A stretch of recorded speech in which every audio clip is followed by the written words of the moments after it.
Hello, నా పేరు doctor Raghav Sunil. నేను senior endoscopic spine surgeon, Renova NIGL hospital, Hyderabad. ఇది ఎక్కువగా నడుములో మనం చూసే ఇబ్బంది ఏంటంటే లంబార్ కెనాల్ స్టినోసిస్ అంటాం. అంటే ఏదైతే వెన్నుపూస మెదడులో నుంచి ఇలా కిందికి వస్తూ ఉందో, రకరకాల కారణాల వల్ల అది ప్రయాణించే సొరంగం ఏదైతే ఉందో అది ఇలా కంప్లీట్గా ఉండేటప్పుడు ఇది వెన్నుపూస అనుకోండి, ఇది మూసుకుపోతూ ఉంటుంది. సో ఇది చాలా స్లోగా జరుగుతుంది అనమాట. ఈ ప్రాబ్లం అంటే ఇది స్లో పాయిజన్ లాంటిది.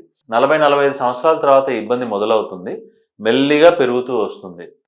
దీంట్లో మనకు ప్రధానంగా ఎలా ఉంటుందంటే నడక తగ్గటం. అంటే ఒకప్పుడు కిలోమీటర్లు సునాయాసంగా నడిచే వాళ్ళు కూడా ఇప్పుడు మెల్లిమెల్లిగా నడక తగ్గుతూ రావడం.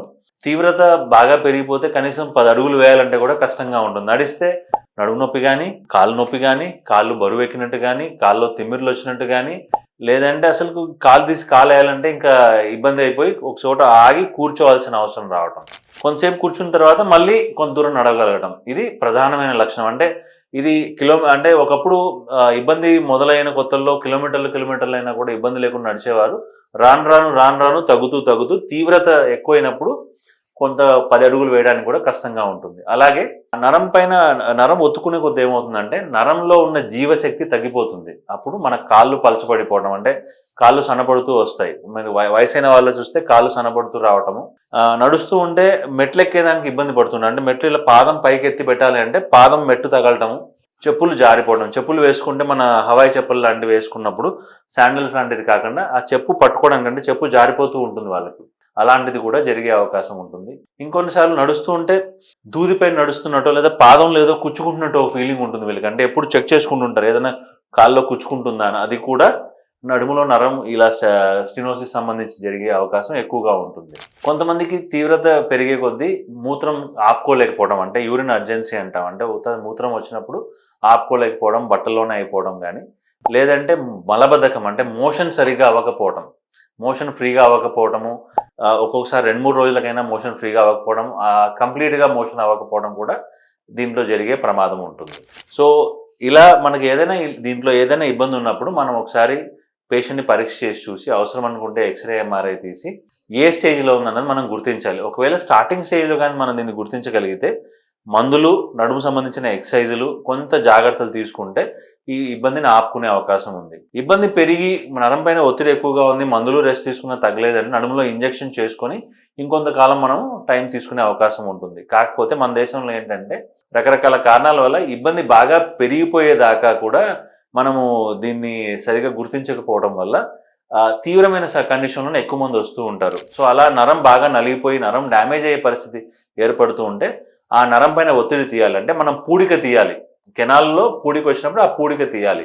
ఒకప్పుడు దీన్ని ఓపెన్ సర్జరీనో చేసేవాళ్ళం. అంటే వెనకలకు కోసి మొత్తం కండంతా పక్కకు లాగి ఈ ఎముకనంతా తొలగించేసి ఓపెన్ సర్జరీ చేసేవాళ్ళం. దానివల్ల ఏమయ్యేదంటే నడుములో వీక్నెస్ వచ్చేది. నడుములో ఉన్న నార్మల్ సపోర్ట్ మనం తీసేసినప్పుడు నడుములో వీక్నెస్ రావటము, స్క్రూస్ వేయాల్సిన అవసరం ఎక్కువగా ఉండేది. ఇప్పుడు వీటన్నింటినీ అధిగమించేదానికి ఎండోస్కోపీ ద్వారా, అంటే చిన్న రంధ్రంలో కీహోల్ ద్వారా మనం సర్జరీ చేయొచ్చు అనమాట. ఎండోస్కోపీ ద్వారా మనం ఏదైతే మనకు పూడిక ఉందో ఆ పూడికని సమర్థవంతంగా ఓపెన్ సర్జరీ కన్నా ఇంకా ఎక్కువ సమర్థవంతంగా తీయొచ్చు.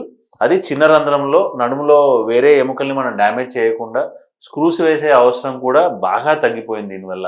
సో పేషెంట్ పొద్దున్న సర్జరీ చేస్తే సాయంత్రం లోపల నడిచేయడము, మరుసటి రోజు ఇంటికి పోవడం ఇవన్నీ కూడా జరుగుతుంటుంది. రికవరీ కూడా ఫాస్ట్గా కంప్లీట్గా ఉంటుందన్నమాట. అలాగే రేర్గా కొంతమందికి నడుములు జారిపోయి ఉంటాయి. అంటే ఎముకలు జాయింట్స్ డ్యామేజ్ అయిపోయి ఎముక జారిపోయి ఉంటుంది. అలాంటి వారికి స్క్రూస్ వేయాల్సిన అవసరం రావచ్చు. అది కూడా మనం ఇప్పుడు ఎండోస్కోపీ ద్వారా చిన్న రంధ్రాల్లో చేయొచ్చు. అంటే పొద్దున్న సర్జరీ చేస్తే సాయంత్రం నడిచి మరుసటి రోజు ఇంటికి వెళ్ళిపోవచ్చు అనమాట. వారాల తరబడి హాస్పిటల్లో ఉండాల్సిన అవసరం కానీ, నెల తరబడి మంచంలో పడుకొని ఉండాల్సిన అవసరం కానీ లేకుండా చాలా ఫాస్ట్గా రికవర్ అవ్వడము, బ్లడ్ లాస్ ఉండదు. అంటే మళ్ళీ పైనుంచి రక్తం ఎక్కించాల్సిన అవసరం కానీ ఇంకోటి కానీ లేకుండా వీరికి మనం కంప్లీట్గా ట్రీట్ చేయొచ్చు. అలాగే మెడ సంబంధించిన ప్రాంతంలో కూడా మెడలో డిస్క్ కదిలినప్పుడు మెడ నొప్పితో పాటు చేయి నొప్పి వచ్చే అవకాశం ఉంటుంది.